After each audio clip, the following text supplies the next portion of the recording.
Saan banda naging flexible sa Express.js? Sabay tawa. Tara sagutin natin 'yan. But before that, panoorin niyo muna yung unang part ng video natin na kung saan in-install natin sa Express.js at Node.mon, okey?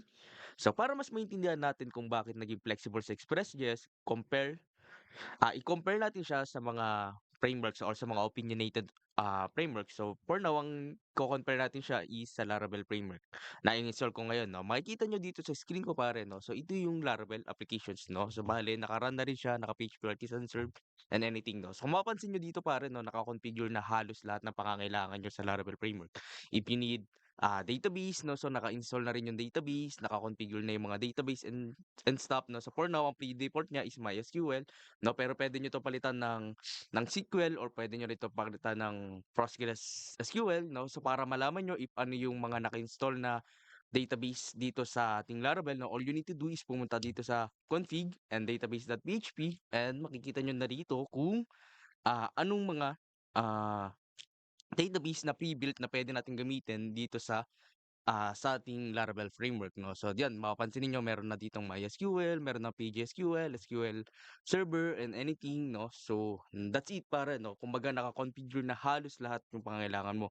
Even folder structure pare nakaayos na rin 'no. So mapapansin ninyo pagpunta kayo dito sa app HTTP, naka-set na rin yung controllers 'no. Yan meron na kayong controllers, meron na rin kayong folder for middleware kung paano niyo ayusin yung middleware ninyo 'no. Meron na rin kayong models na kung saan ire-reconfigure niyo yung mga columns and anythings, and even the provider or yung magiging settings ninyo dito sa magiging Laravel framework niyo, 'no.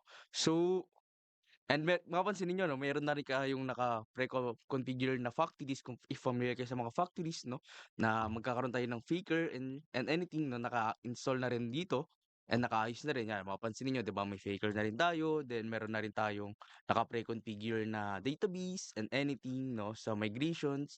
And then meron na rin tayong seeders para kung ilang Fakers ba yung gagamitin natin and anything, and meron na rin itong pre-built na ORM and anything. So, bale ang gusto ko lang sabihin dito is kapag gumamit ka ng Laravel ang focus mo na lang talaga is mag-build ng applications. Kaya kung bakit paboritong-paborito 'to ng mga ilan 'no, even me 'no, paboritong-paborito ko 'to kasi, ang nangyayari na lang dito is magfo-focus na lang talaga ako doon sa bini-build kong applications. Sa Express.js naman is sa Express.js naman is hindi 'no, halos kabaliktaran ni Laravel 'no. Si Express.js is wala halos naka-configure sa'yo 'no, ikaw ang magko-configure 'no. Mapapansin ninyo kung napanood niyo yung unang videos natin 'no, nakalagay lang tayo dito is console.log hello world, pero papansinin niyo yung package.json natin is, nag-install lang tayo ng Express.js, ng Node.mon, and then mapapansin niyo dito nag-install na rin ako ng MongoDB since this is a MERN applications 'no. So, bale gagamit tayo ng MongoDB 'no. So, in order for you to install MongoDB is ang kailangan mo lang naman is npm install MongoDB, and that's it, mai-install na yung MongoDB 'no. And then inayos din natin yung script or yung magiging command natin sa ating terminal 'no. So, mapapansinin niyo dito gumamit ako ng start and meron na rin tayong nakalagay na test, but for now since wala naman tayong testing and shit 'no, so ang meron lang tayong start 'no. So, i-run lang natin npm run start and gagana na yung applications natin, which is yung kinonfigure natin sa app.js. So, para naman siyempre maayos natin at ma-configure natin yung server natin 'no. So tara, samahan niyo mag-code at ayusin natin yung server natin. So for now, ang gamit ko sa ngayon is common.js 'no. So if hindi pa kayo familiar sa common.js and ano ba yung pinagkaiba ng ES modules, so tatalakayin din natin 'yan sa mga next videos 'no. So for now, gagamit muna ako common.js, but sa next videos gagamit na tayo ng ES module at tuturo ko sa inyo kung paano 'yun i-configure. For now is common.js muna gagamitin natin. So in order for you to in order for us to use Express pare 'no, so all we need to do is import natin yung Express 'no.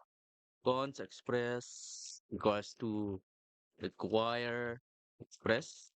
So kung magugulat kayo bakit ganito pa yung pag-import natin, for now gumamit muna tayo ng common.js. Sa mga next videos gagamit na tayo ng ES modules para magamit natin 'tong import 'no. So but for now, bear with me muna dito sa Command.js 'no. So, next natin is ipasa natin siya sa variable na up and then express, and then gamitin natin yung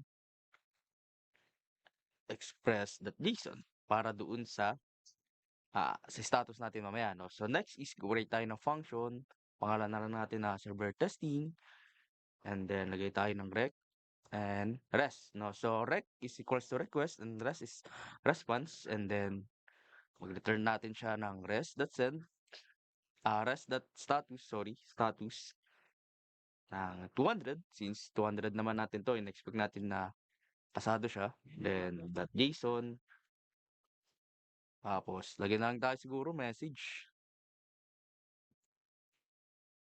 "Hello Express.js."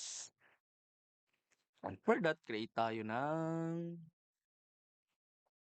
ah, routing natin 'no. So ganyan, and then gamit gusto na natin sa server testing, tapos i-listen natin siya sa kung anong port ng gusto nating gamitin. So for now, gagamit tayo siguro ng 6,000 since hindi natin magagamit yung 8,000 since then create tayo ng function sa loob niya, tapos console.log natin pare. Server is starting. Tapos save natin siya para tingnan natin if magra-run. So if nakita niyo na 'tong server is starting or yung lumabas na 'to, ibig sabihin walang mali sa ginawa natin. But in order for us to show kung talaga bang gumana is pumunta tayo dito sa Chrome. So palitan lang natin 'to ng 6,000, localhost 6,000 nangyari, ayun natin. Palitan natin siguro 'to ng 5,000 I think. Baka may gumagamit nung 6,000. So palitan natin 'to ng 5,000. So yan, papansinin niyo gano'n lang pare mag-configure nung express.js, at papansinin niyo kung bakit napaka-flexible na express.js is kasi, ikaw pa magse-set ng lahat ng pangailangan mo like the folder structure, kung ano man yung database na ilalagay mo, and then kung, paano yung ORM na gagamitin mo or anything 'no. So that's the flexibility na maibibigay sa'yo ng express.js kung bakit gamit na gamit siya up until now. So yun lang pare.